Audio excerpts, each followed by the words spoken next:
Hello, everybody. Thank you for joining us today. I see we still have a few more folks that are popping in, but I thought I'd go ahead and get us started. So welcome to today's webinar on rollover best practices. We're excited to have you join us, especially during what may or may not be still summer break for you or the beginning of the school year for some. A couple of things to note. Closed captions have been enabled, so you do have the option to show or hide those depending on your needs. The Zoom Q&A box is open for any questions that you may have throughout today's session. A recording of the session will be posted to our YouTube playlist, and we'll also send a follow-up email with the link to that playlist, as well as a copy of the slide deck and the Q&As from today. So let's get started with today's agenda. We'll start with some quick introductions, and from there we'll define rollover and introduce some helpful tools to support rollover. Next, I will walk you through some rollover resources that are available to you. And to finish off, we'll have time for a discussion and Q&A. So a little bit about us. My name is Victoria Fulhenshaw, and I have my colleague Christina with me here today. We are both customer enablement specialists here at D2L. I will be running the majority of the session, but Christina will answer any questions that you may have throughout the session in the Q&A chat.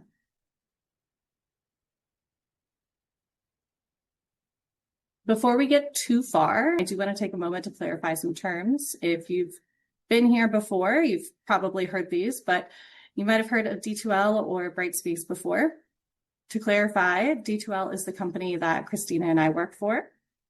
Brightspace is the product that we make, a learning management system.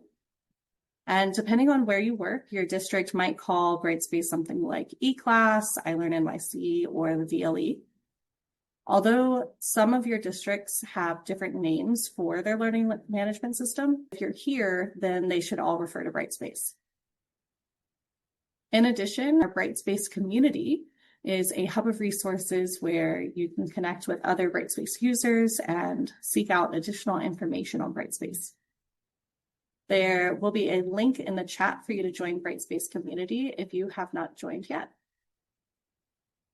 So, like I said, rollover, there's lots of different definitions, lots of different ideas on what rollover could mean. This is an example that we've come up with that seems to encompass a lot of situations. So to read this, rollover is a term that references the creation of new courses. This is usually at the start of a new academic year, training session, or when the bulk of new courses begins.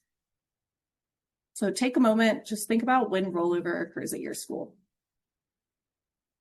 I know we might have folks from different organizations here, but for K-12 schools, it typically happens in the late summer or early fall, and you'll have one rollover for each year. It's possible, though, that you may have semester-long courses or certain programs that have no defined timeline with a rolling enrollment. I'll touch on those different scenarios today, and we'll share some Brightspace tools and workflows to support all types of rollover. Let me take a look, see if we have any.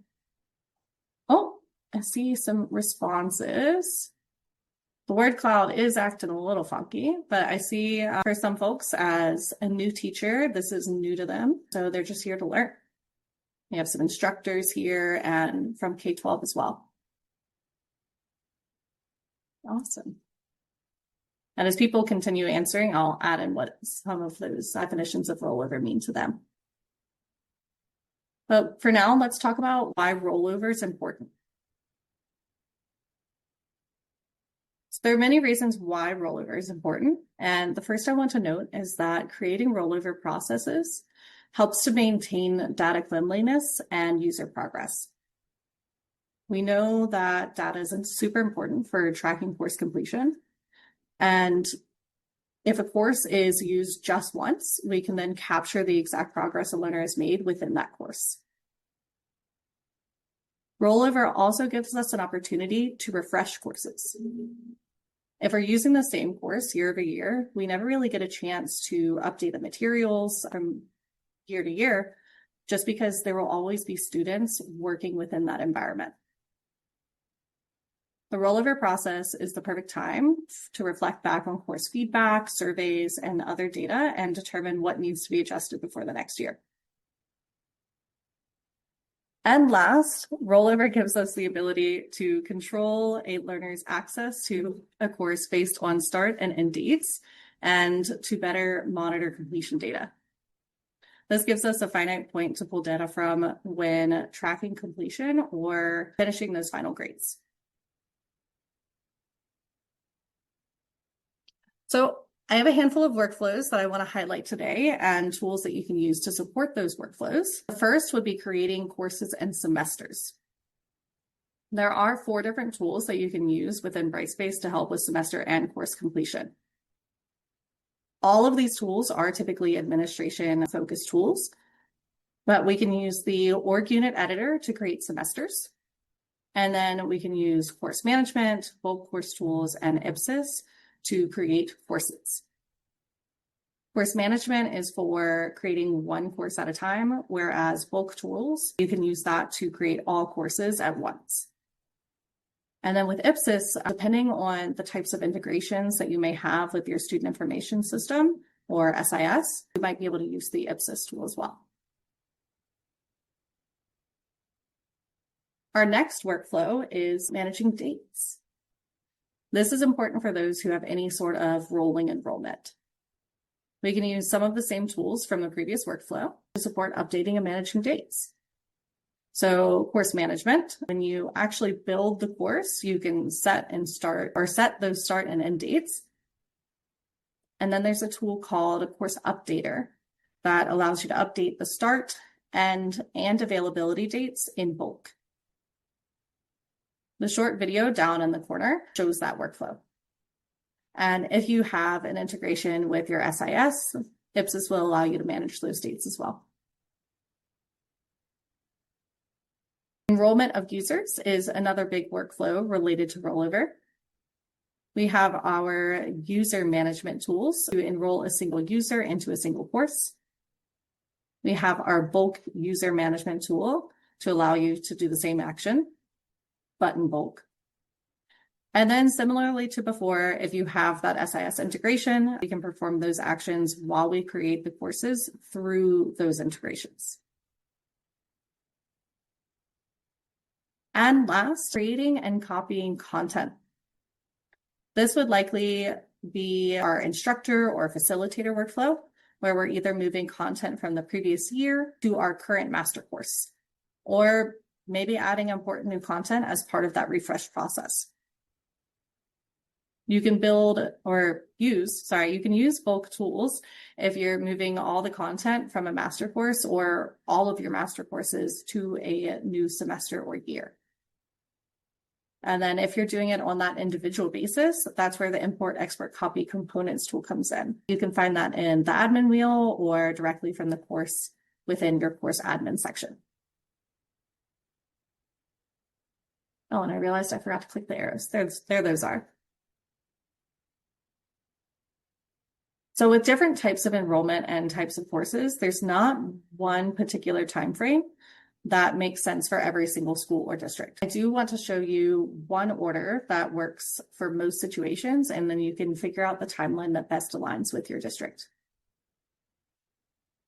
So you want to start by communicating your rollover plan with your team. Communication needs to be really clear so everyone at the district knows exactly what's expected of them at different times. Do teachers need to have all their course content in the courses 1 week before the course goes live?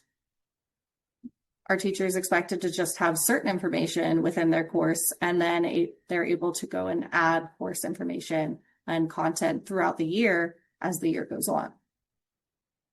These are expectations that need to be shared with educators early to give them ample time to prepare. The next likely workflow would be creating the semesters if you're using them within your district. From there, after the semesters are created, you can create your courses. It is important to start with those semesters if your district plans to use those, because once we're creating our courses, we can then link them to our semesters. Once those course shells are created, whether that's through Ipsys, the bulk tools management, or individually through Course Manager, however you do it, just be sure to give yourself time to do any merging or create sections before content starts to be created. If your educators are responsible for creating content, you'll want to ensure that they're enrolled into those courses shortly after the courses are created, so they can begin creating or copying content from previous years or from those master courses. This is when they can start importing new materials into the course as well. And as part of this trading and copying of learning materials, I would also recommend having a date for when content should be completed. So that way a review can be done by peers to ensure all information is there before we complete our final step of enrolling the learners. This is our suggested timeline, but keep in mind that things might differ for your particular situation. So the last thing that I want to share before jumping into D2L Academy and some of those resources around Rollover are some ideas and suggestions around content best practices. Some of you guys might be doing these already, and if you are, fantastic. But if you're not, I want to make sure you're familiar with these terms, these ideas, and options within Brightspace. So the first I wanted to speak on is master courses. The idea behind master courses is to create a perfect or as close to perfect version of a course offering that educators can copy from every time that course is reoffered. There are no learners enrolled in a master course. So it's just a space for educators and admin to collaborate in and make adjustments to the course without impacting a live course with learners. The next suggestion is to use the quiz question library.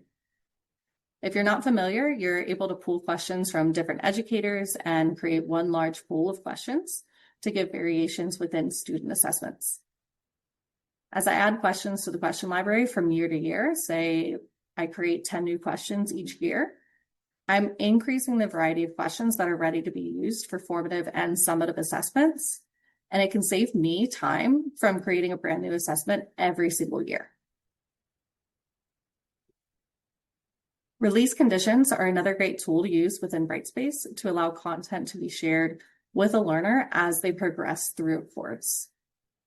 So it's not shared all at once, but as they meet different requirements, new content is released to them to really help with pacing and not overwhelm students with a whole bunch of different units. They're also great for personalized learning paths. So one example is that you can automatically release accelerated or remedial work or content to students based on how they've done on an assessment or even a learning outcome. And last, as part of that refresh process, it is important to review different types of feedback from the previous year, whether that be from the content, quiz, rubric, discussion, or grade statistics, or even from student feedback surveys. Take time to know which areas students excelled in and which areas they may have struggled.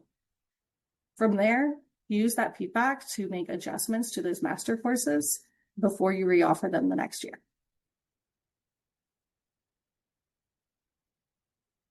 So we have covered a lot of information so far, and I know that it's a lot to remember. So I want to show you where you can find an amazing resource on Rollover. So let's move into my Brightspace community space.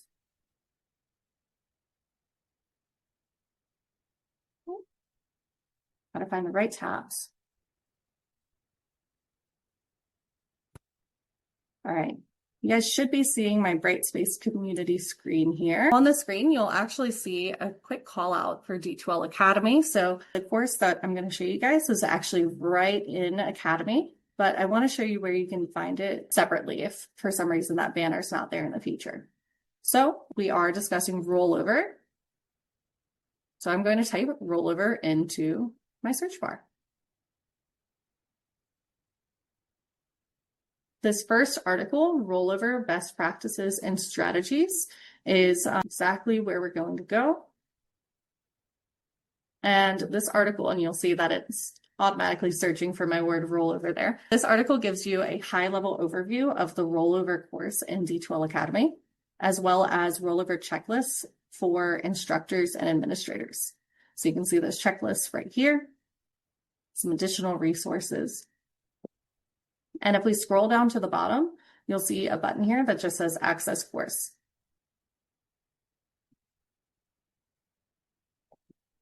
When we come into the course, you'll see all of the modules within that course. So we have our welcome and introduction, defining rollover, and it kind of continues on until the closing and takeaways there.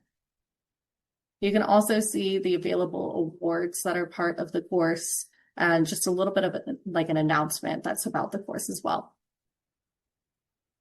If you're already familiar with Rollover and just need a refresher on a particular topic, you can go to the particular unit that you're interested in, maybe managing users and enrollments, and just go directly to that topic.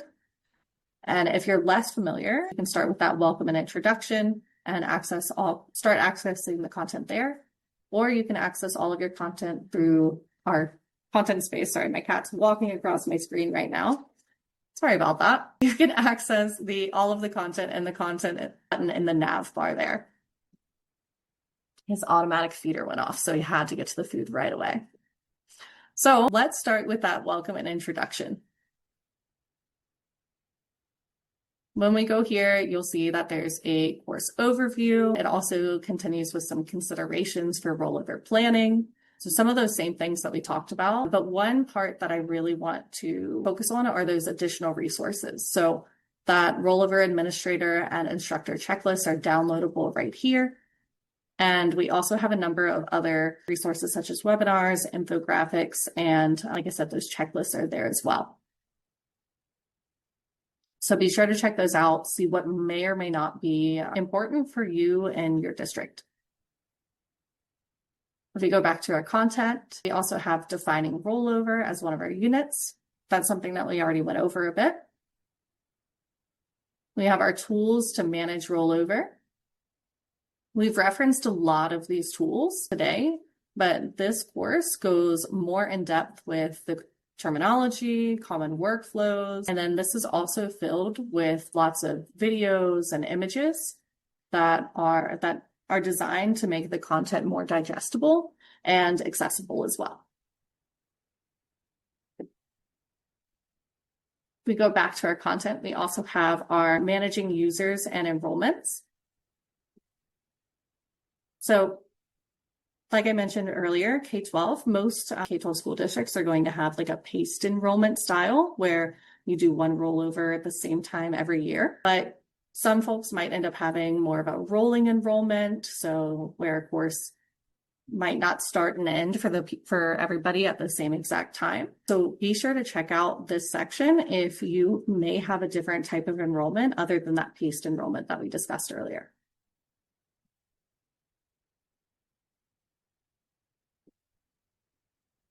One area that we didn't speak on much is that archiving and data purge, but I'll get to that in just a second. With the managing course content, they have information on creating and copying that content. So this section is great for educators and facilitators who are responsible for managing that content. So it gives you information on that import, export, copying, bulk tools, and so on. And each section kind of has an idea of those best practices as well. And I do want to highlight, within most of the units here, there is a knowledge check. So those knowledge checks are there for you to make sure that you're really understanding everything that you've reviewed within this area. And maybe you want to take a quick knowledge check and see, do I even need to take this, refresh on this unit? So you can go in here. If for some reason you get some of it wrong, you can check your answers and it will give you the option to try that again as well.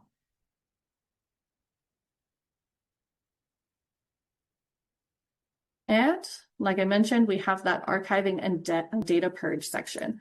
So this gives you an overview of our data purge tool, common suggestions around archiving, and tips on how to create your own policy on archiving data within your district. And you'll see all of these all throughout the course. They have all of these fun interactive activities like through our Creator Plus tool as well. And the last unit here, we have our closing and takeaways. This, we have a quick knowledge, less of a knowledge check and more of a quick quiz to test yourself on your knowledge of rollover. If you pass that quiz with a score of 80% or above, then you actually automatically get awarded this Rollover Champ Award, which you can go and save, share with folks, and it essentially just shares that you are knowledgeable of rollover and possibilities are available within Brightspace. And there's a little note here too, asking folks to provide feedback on the course following the quiz. So let me just show you where you can find that. You can actually find that survey right up here in the navigation bar under surveys. So you'll see our surveys here. And that just gives us feedback on kind of the course, maybe different ways that we can update it and make sure that have everything there to fit your needs. So before I go back to our slides, I do want to show you what those checklists look like. So here we have our instructor or content creator checklist, and then we also have an administrator checklist as well. These are activities that need to be completed around rollover time. Remember that communication plan that I mentioned earlier? So this is a great resource to have when you go to establish that communication plan. So what we recommend is to download these resources, make edits to them based on your own procedures within your district. So you scroll down and you'll see that there's lots of different information here. You can go take out parts that aren't relevant, change things as needed, maybe add in your student information system if you have one integrated within Brightspace. And then you can even go in and add due dates to these. These are super helpful to make sure that everybody's just on the same page, whether it's an administrator or additional administrators on your team or those instructors. Just go update those and send those out and make sure that everybody is kind of up to speed on what that rollover process looks like. So let's jump back into our slides.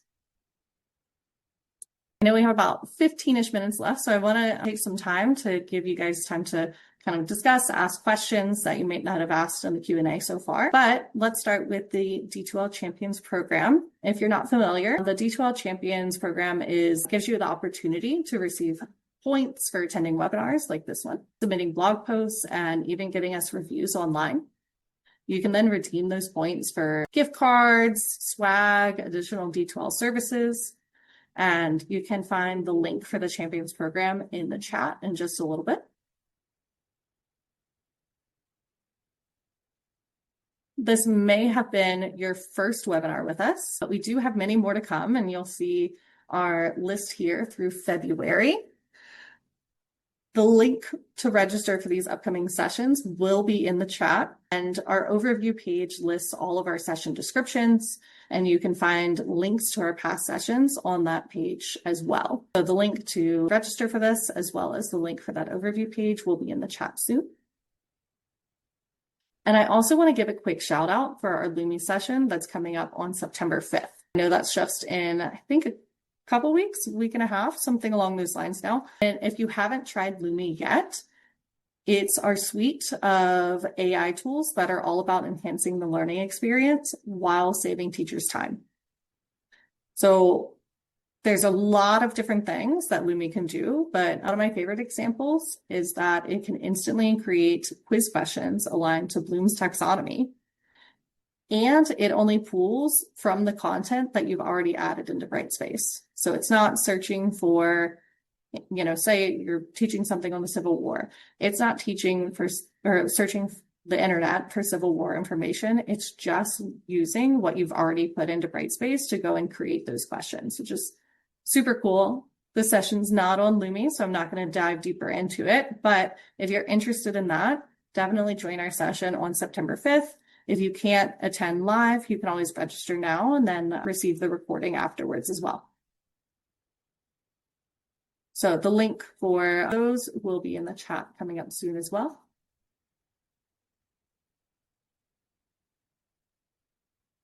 And before we do our discussion, I did want to just share this survey QR code here for you guys, because we'd love to hear feedback from everybody that attends these sessions. So with this survey, it essentially helps us to improve our offerings for future sessions. It also gives you the opportunity to give us suggestions on ideas for future topics, or even participating in future sessions as well, if you have something that you really love and really like to share as well. So if you'd like to participate in that survey, there will be a link in the chat, and you can also scan the QR code that you see on the screen. We can go ahead and jump off here a bit early. I hope everybody enjoys their afternoon, or like I said, morning. And yeah, thank you guys for joining, and we look forward to seeing you next month. We have our Getting Started with Brightspace next month for K-12 as a refresher on kind of tips and tricks for how to start the school year. And then we have our Lumi session on September 5th, and lots more sessions to come from there. All right, we hope to see you then.